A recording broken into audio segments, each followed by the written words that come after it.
three-time winner of the Classical BRITs, a 2013 Gramophone Artist of the Year, and three-time winner of the Echo Klassik Awards, for those of you who follow, presumably, German classical music awards and are very impressed by them, hadn't heard of them. She's recently cemented her reputation as one of the best musicians on the international circuit today, and she also recently visited Kampala with the charity Brass for Africa, strongly believes in the power of music to inspire people from all walks of life. Please welcome to the stage, with her talk, Music as a Healer, Alison Balsom.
Thank you very much, ladies and gentlemen.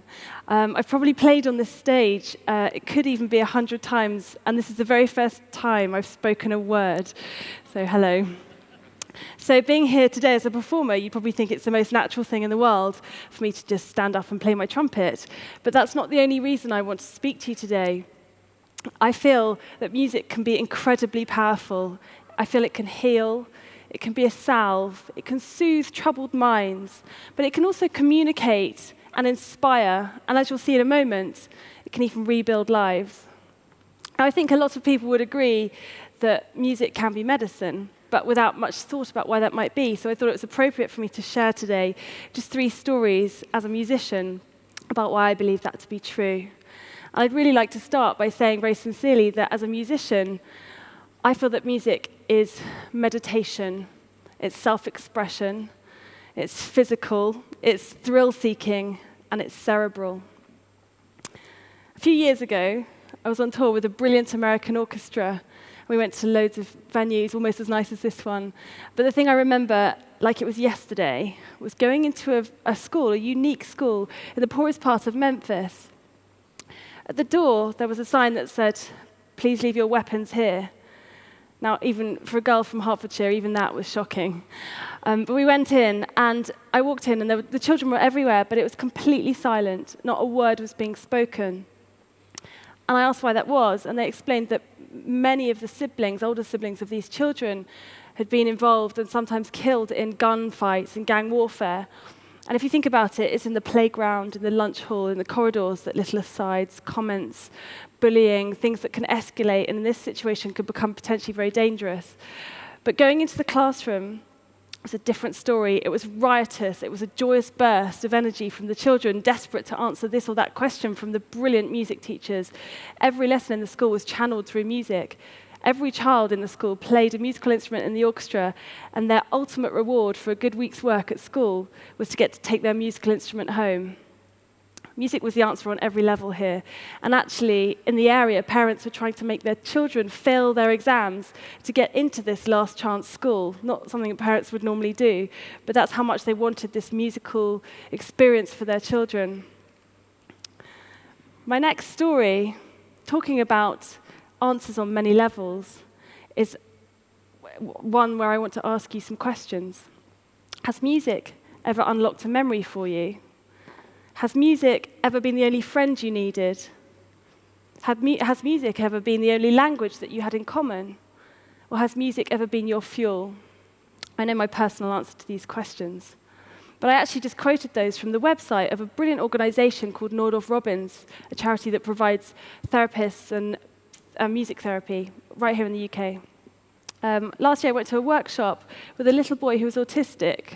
This boy was very uncommunicative. He had very poor concentration and was angry and very frustrated.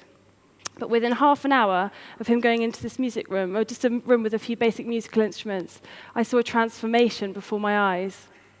I saw somebody become calm, focused, proud, and he even led and taught his therapist a musical idea. It was an amazing thing to see. It was as awe-inspiring for me to see that as it is for me to experience the great master's play. And my third story this evening is something that's very dear to me, very special, the life-affirming Brass for Africa. Now, it's best explained in a short film that we're now going to show. And it's never been seen before. We made it especially for today, and you're the first people to see it. But just to wrap up, these three stories, one right here in the UK, one in a very poor part of the United States, and another in third world Africa that you'll see. But the message is always the same. Music can engage, empower, and repair. Music has a vital place in medicine and science.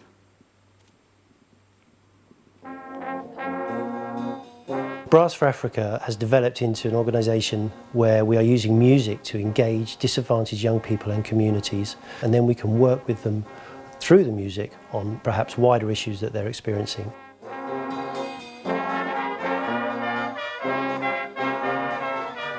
The opportunity came up to take Alison Balsom and Guy Barker to see the projects in Kampala.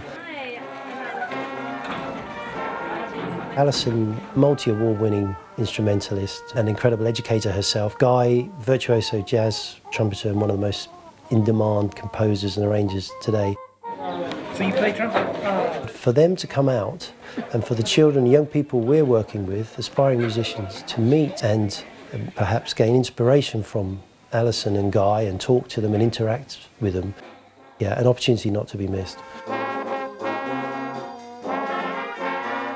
There's something about Brass for Africa where I just knew it was absolutely the right thing for me to help, because the inclusiveness of playing brass instruments and the fact that this incredible charity has been set up in Africa, it would be crazy not to support.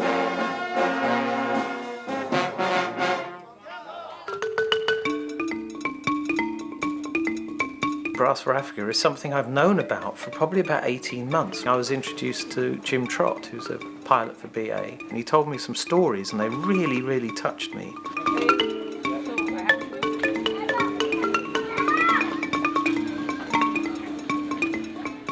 Okay, you know, before meeting Brass for Africa, life wasn't so easy because, you know, on streets, like, you can get something to eat, they come and, like, grab it and run away. So you cry. Even though you cry, no one can care like about you. When I was 4 years, my father died, so that's where life started to be difficult. When Brass for Africa found me at Emily Sada, my life started transforming.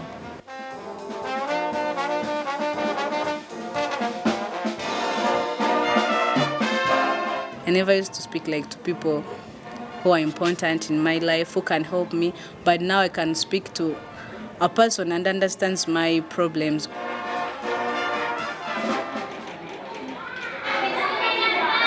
Two of the most important projects for us are in orphanage homes. In fact, they're more like poorhouses, the Good Shepherd Home and the Bethlehem Orphanage. We have disabled both physically and mentally, but the music lessons and the inclusion of the music is the highlight of their week.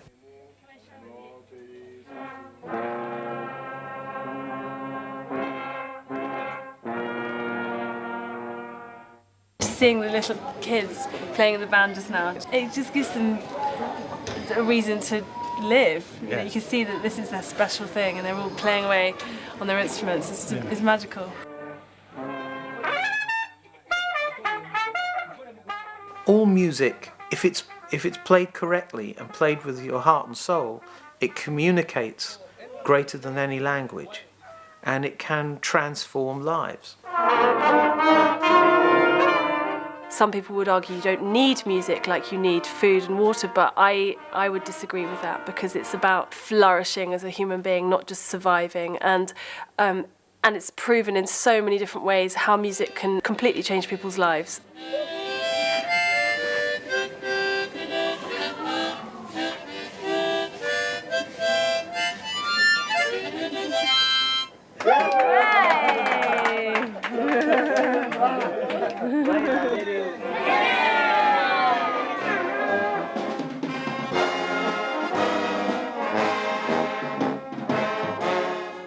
Emily Sada, over the last 15-16 years, have developed the ability to work with children from disadvantaged backgrounds, street kids, orphans, and now have the skills to engage them.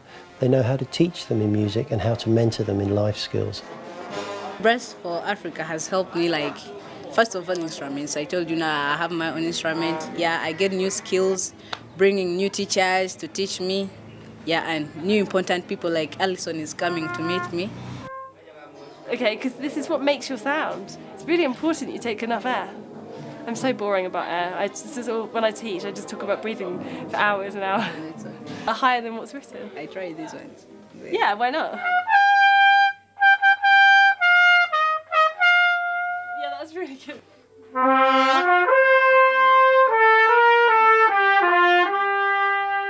Working with Lillian was a great, inspiring experience for me. She's the perfect model of what Brass for Africa is trying to achieve, where she's come from the most, horrific circumstances, and she's made herself into this really extraordinary, intelligent, very valuable young woman.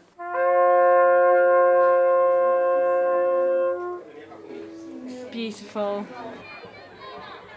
The plan at the end of the week is to perform right on the site of the brand new Mummy Foundation, soon to be erected, and introduce that foundation and our musicians to the community at large.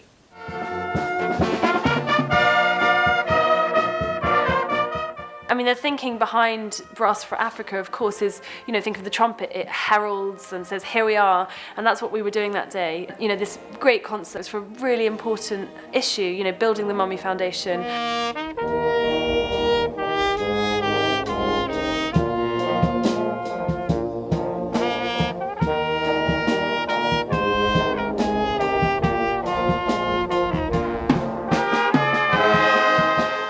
The music gives them this incredible sense of believing in themselves and seeing what they can do and giving them some self-confidence. And to see that almost day by day improving it's a life force, it's vital.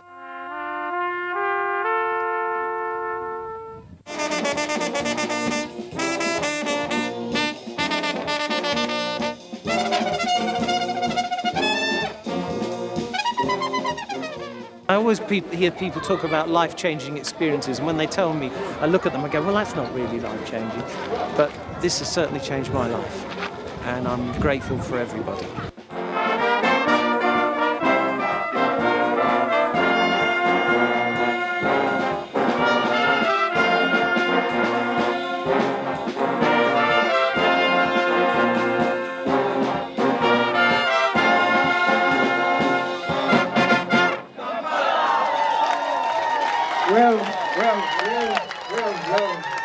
Welcome back from Owino Market. Thank you very much. Thank you.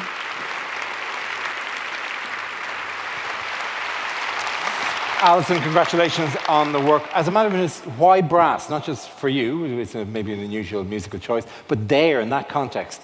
Well, because brass is the best. The trumpet is, to me, an amazing instrument. I love the sound of it, the look of it. I fell in love with it at the age of 7.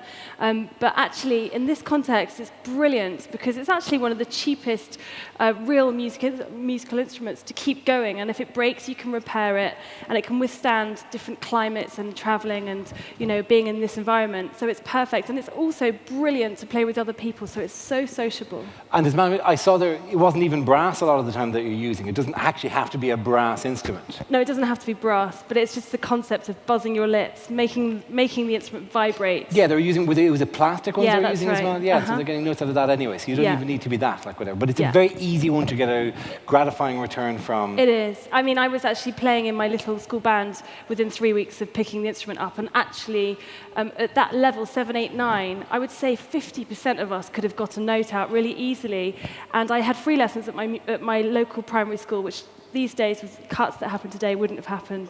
So I wouldn't be playing now if I was at school now. Are you still, by the way, involved in that charity? Very much so. I'm a patron of this charity, and I'm actually thrilled to say that after finally getting his visa, the man on the ground, day and night, running this amazing thing in Kampala is here with us this evening. So I'm thrilled to say Bosco Sagara is here, and you can meet him and talk to us at door 9.